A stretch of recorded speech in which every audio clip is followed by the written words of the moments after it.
Good evening, everybody. I'm so glad you're all here. The title of my talk tonight is Living Your Purpose, which is not something I started out doing in life. As many of you know, I grew up feeling different, and I didn't know then that my purpose is words. I use them for a single executive or an entire team, whether it's writing a speech or a video script or PowerPoints, or even song lyrics, because there are some business meetings that still use theme songs to burn home a point. The tagline that I offer is sound like yourself, only better. That's true whether I write for an executive or whether I coach the executive or his or her entire team. So for example, if I'm writing everything for a product launch, J&J, for example, had me do this. My job is to make sure that every single person on the team, sales, marketing, manufacturing, anybody, they all have their individual message, but everything has to work together to burn home the total impression that's desired into the minds of the audience. As a guest speaker, whether it's a commencement speaker that I am or for a corporate audience, again, I have a purpose, which is to help the audience discover their purpose, whatever it is. If it's as graduates or if it's to sell this new product in a way that makes a difference for people's lives, I enjoy having discovered, especially because I used to be terrified to speak in front of people, that now I can be a guest speaker too, not just write the speeches. So I have no mechanical skills. I can barely change a light bulb. I have no clue what's under the hood of a car. If I try to hang a picture on the wall, I'll hurt myself. But words are my friends. And as I said, I didn't start out knowing that. So I'm from a tiny island community, Beaufort, South Carolina. There were less than 5,000 people. You couldn't have a structure on your property more than 3 stories tall because it would be rude to cast a shadow on your neighbor's property. I was brought up to be a Southern gentleman. But it was a Southern Baptist town. I was born Jewish, so I became the dirty Jew boy. I was ostracized. It was painful. I had no friends. Nobody wanted to play with the dirty Jew boy. During elementary school, I used to hide behind the bushes, praying for recess to be over because I was so ashamed that nobody wanted to play with me. In fact, they wanted to see my devil's tail. Surely because I was Jewish, I must have had a devil's tail. And to make things worse, it turns out, I told you I have no mechanical skills. I happen to have a high IQ. I didn't ask for it, but what that meant was that in the 2nd grade, I was finishing the homework faster than the other kids, and I was getting restless. So the principal called my mother in and me and said, Michael's going to have to advance to the 3rd grade because this assignments here in the 2nd grade are too easy for him. Well, I know it's a compliment, but it made me even more different. So I was the dirty Jew boy, younger than everybody else. I decided as I approached high school, enough with this. I want to be popular. I want to make people like me. So I went on what now I would know to call a marketing campaign. If you're a Republican, I'm a Republican. If you're a Democrat, I'm a Democrat. I would practically shape-shift in order to be whatever I thought you wanted. And it worked. I was editor of my high school yearbook. I was voted most popular. We had what we called senior superlatives. That felt great, except for the fact it wasn't I who was most popular. It was this shifting fake persona. Still, I achieved it. Okay. Went to Duke University. My parents couldn't have afforded to send me to Duke University, so I was lucky I was given a scholarship, an Andrew B. Duke scholarship. And in order to keep it, I had to have dean's list grades. That's fine, except that I wasn't getting them. I was getting average grades. Dean Strobel called me into the office and said that I had to be put on probation. And I had one more chance, my sophomore semester, to get dean's list, or else I'd be out of there. He said, we gave you tests. We tested your IQ, no problem, you should get good grades. We gave you study habits tests. Do you listen to the radio while you do your homework? He said, your study habits are nothing to brag about. You should still get good grades. But they gave me a personality test. He said, your anxiety level is off the charts. That's what's stopping you from getting good grades. We recommend psychotherapy. I felt broken to have to go to a shrink, but I did it because it was the only way to keep the scholarship. What a difference it made to have somebody on my side and listening to me and even hearing the terrible things that were inside my head, thinking about myself. Not only did I graduate Dean's List, I graduated Phi Beta Kappa. I kept the scholarship. And the dean said, you know what, you've done great. But when you go to New York City, I wanted to go to New York City to be a playwright. I thought they'd be hiring playwrights. No, but I became an executive so I could buy a theater ticket. He said, you should continue this therapy. You've just begun to look at yourself. Don't wait till you can afford it. You'll never feel like you can afford it. Just do it. So he gave me the name. I got to New York City. Got a job in publishing to start with. Started getting into psychoanalysis. That's 4 days a week on the couch. Completely transformative. I'm a different person. I discovered my own authenticity and to embrace it and not oppress myself for it, and I support other people being themselves. It was so powerful, that experience of psychotherapy and psychoanalysis, that I thought I would quit corporate life and become a full-time psychotherapist. In fact, I received training for it. I was even seeing patients and being supervised, and I was attending groups with other therapists. I was going to quit Avon and become a full-time therapist when they made me the youngest VP in their history. My parents said, you are not turning that down. Our son, the vice president, and at that time Avon was the world's largest direct selling and beauty company. So I stayed in business for corporate life for a while. Developed 300 new products a year, so I know a lot about marketing. I'm a marketing geek. Was in charge of the Avon brochure to sell all their products. Which approach sells more lipstick? I got to find out. Was then in charge of business meetings, so I was lucky that they moved me around.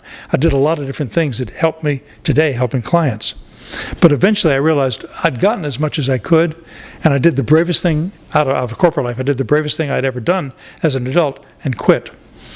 And I went out to become a marketing consultant. Eventually I discovered that really my gift for words, there are a lot of people with products and services out there who have things that I would never be able to do, but they didn't have my gift for words. So it was a good combo. But along the way, I became what Time magazine called planet Earth's first interactive electronic journalist. Realize this was in the 80s, so we didn't have the internet. So it was a big deal when I covered the Democratic and Republican conventions via computer, sending out my notes. In fact, it was on, I had a little three-screen portable 100 computer, state-of-the-art from Radio Shack. I was on the third row as a journalist when Steve Jobs launched the Macintosh, and I realized he was changing people's lives. So my doctor heard that I was doing this and had become an online journalist, and he told me there was a new disease. They didn't even have a name for it at first, and he wished that I would write about it. He said that when the New York Times wrote about it, it was dry and scientific and boring. And when the New York Post wrote about it, but shortly they found out it was called AIDS, it made it sound like if you touch a doorknob that an AIDS person has touched, you're going to get AIDS too. He said, won't you tell the real story? So by that time I was a journalist.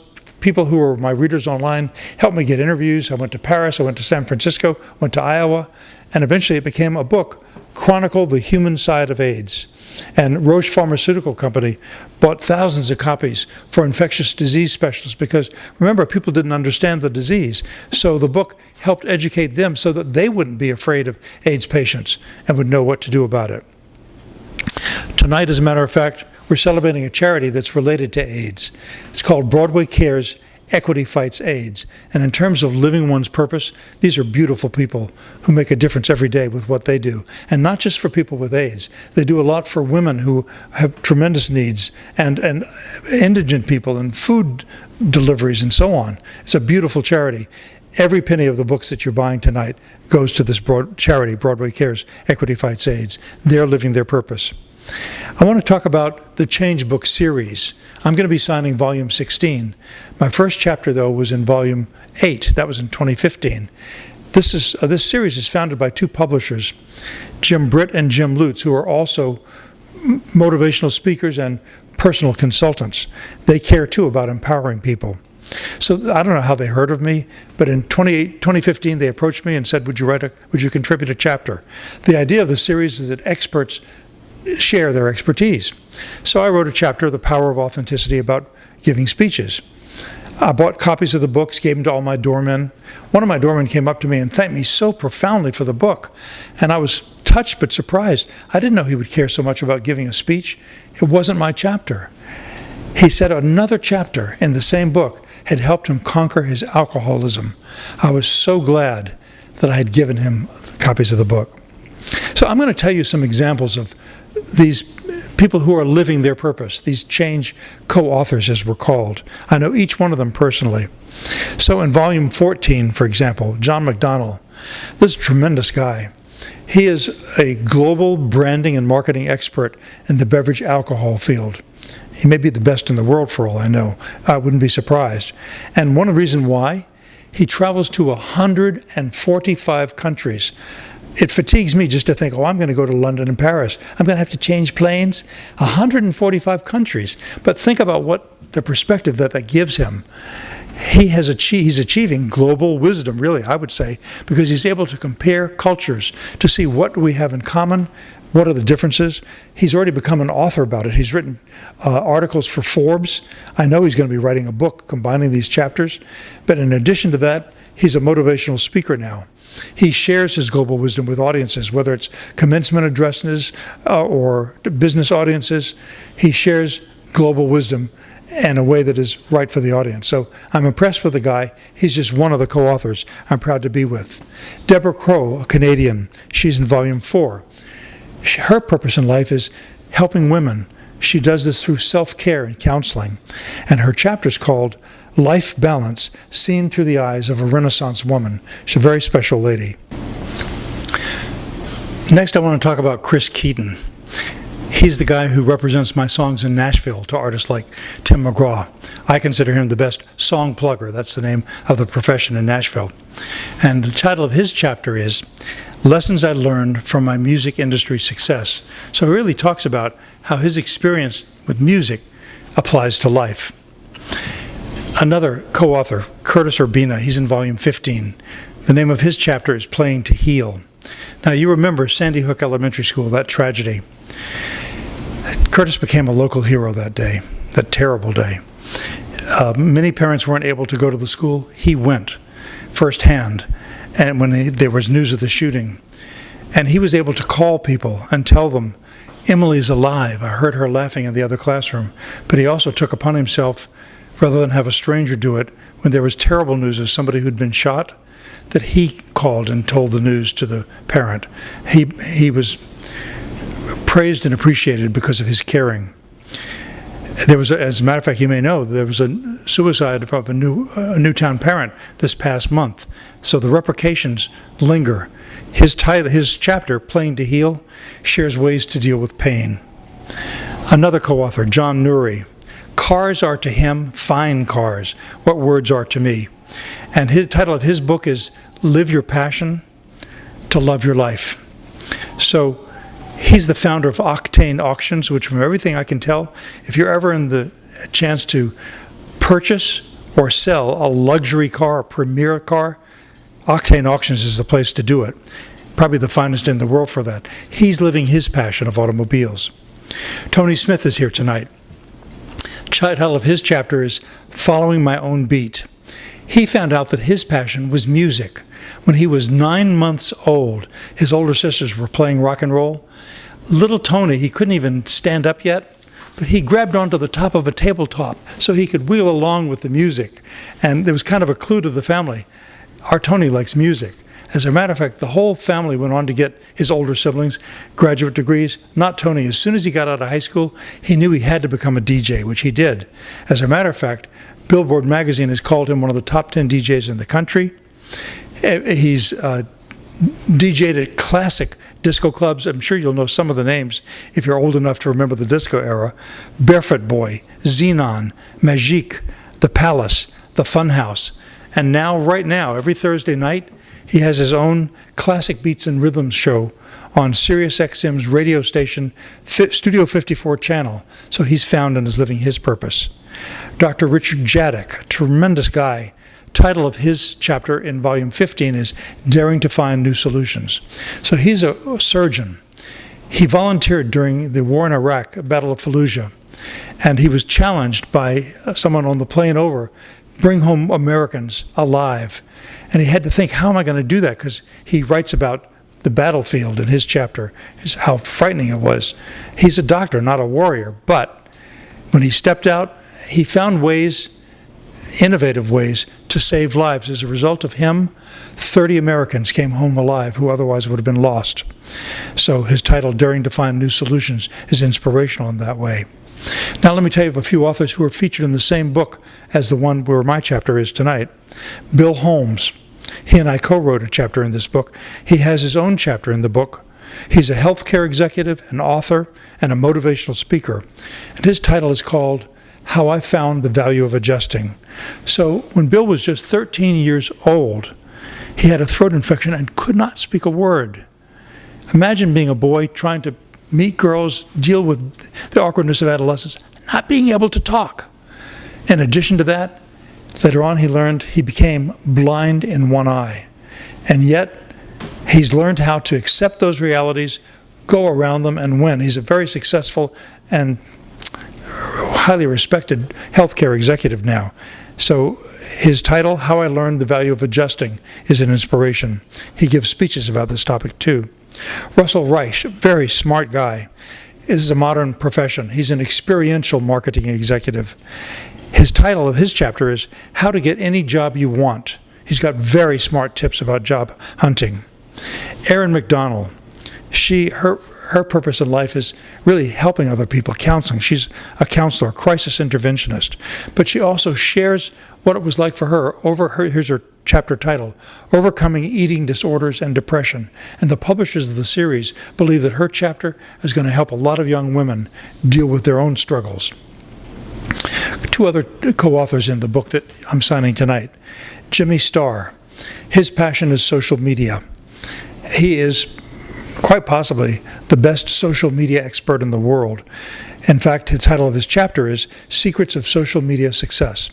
He runs the biggest internet, TV, and radio show in the world with 4.5 million viewers. Nobody knows social media like this guy. He lives it. That's his passion, his purpose. And last, Jeff Metz, wonderful guy. He's the president of Metz Culinary Services, a family-run food services organization that if you go to a cafeteria in a hospital or corporation or college, instead of just just serving out, dishing the food, these people live family values. They treat their customers like family. They treat their employees like family, which results in happier employees and customers, because they're really genuinely caring. The title of his chapter is People First, Always. The bottom line is all these people, all these co-authors, have found their purpose in life and are living it just as mine is words. So I'm for hire by executives in business meetings, but I still live my purpose with the joy of writing lyrics. I try to make the world better, donate to charities with some of my songs. In fact, I want to close by sharing with you the lyrics to a song I'm very proud of that's just coming out now. The name of the song is called Common Ground. And if you think about how I grew up, it's different and other than, you'll understand why this song means so much to me and why I believe in its message, especially these days when we're so polarized. So I wrote the song with Gil Polk and Sam Stevens. Sam recorded it, and I'm just really honored that 3 amazing, globally famous dance club DJs are doing dance remixes of it, which will be released by Rachel Kane of Trax Records, Trax. These 3 are Tony Moran. You may have been to some of the clubs where he's played. He's phenomenal. Multiple times Grammy nominated. The guy breathes and lives music. Toma Mizrahi from Israel, Mauro Mozart in Brazil. So from these different continents, they've come together and found common ground in remixing my song. So let me just close by sharing a few words that mean so much to me from the lyrics. It's always been our story, started so long ago, letting things divide us, different ways to be, different ways of living. It's easy to fear each other. Other people chiming in, stirring up the pot, so many different voices. Everyone is different. All of us are equal. Can't we find common ground? Think about our future. Everything affects us. It's time we found our common ground. Common ground. Thank you.